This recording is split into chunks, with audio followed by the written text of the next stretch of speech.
So ein Saftladen, hier gehe ich nicht nochmal hin, schimpft ein Besucher nach circa einer Stunde Konzert in der Getränkeschlange. Erst ist es so vollgestopft, dass man nichts sieht, und jetzt ist auch noch das Bier alle. Klingt profan, aber gerade das mit dem vollgestopften Saal hat so einigen die Freude an der Show gekillt. Aber von vorn.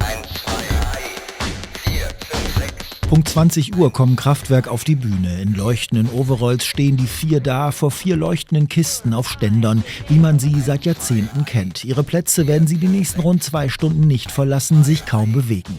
Ihre Outfits blinken in identischen, immer neuen Farben. Hinter ihnen laufen auf der wahrscheinlich größten Videowand der Stadt immer neue Visuals. Am Anfang atemlose Zahlenkolonnen, später das Cockpit eines Raumschiffs, Hochhausschluchten, zuckende Diagramme, die aussehen wie durchdrehende Herzfrequenzen. Diese Videowand ist die Show. Sie füllt die komplette hintere Hallenseite, absolut imposant. Kraftwerk waren mal Visionäre, Avantgarde, einzigartig. Heute sind sie ein fahrendes Museum, ein skurriler, bunter Rest aus einer anderen Zeit, als die Gegenwart noch Zukunft war. Wir fahren auf der Autobahn. Das ist Kunst, sagt ein Fan später, kein normales Konzert. So muss man das sehen.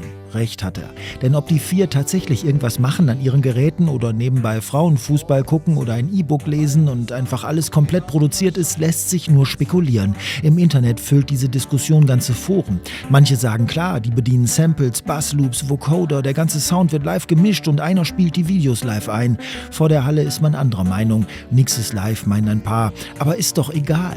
Genau, ist doch egal. Kraftwerk haben vor Jahrzehnten ein Konzept erfunden, die Vermischung von Mensch und Maschine. Das bespielen sie in ihren Texten, ihrer Musik, ihren Videos, ihrer Performance. Bässe bollern, Soundflächen fliegen durch den Raum, alles wie immer. Auch wenn von der Urbesetzung nur noch der mittlerweile 79-jährige Ralf Hütter mit dabei ist, der tatsächlich ein paar Sachen hörbar live singt, das Model zum Beispiel. Es funktioniert ja auch immer noch. Und es würde auf ewig funktionieren mit immer anderen Leuten und irgendwann einfach mit Hologramm.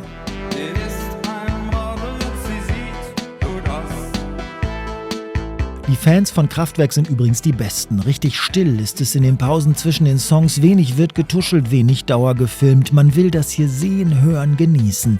Nur wer etwas später kommt, der flucht. Denn der steht quasi in der Eingangsschleuse und sieht nur die halbe Bühne. So wenig rücken die Leute vorne zusammen, so sehr staut es sich nach hinten. Wer 80, 90 Euro für ein Stehplatzticket bezahlt hat, der ärgert sich. Zu Recht. Dafür können allerdings Kraftwerk nichts. Die haben abgeliefert, wie erwartet. Nicht mehr, nicht weniger.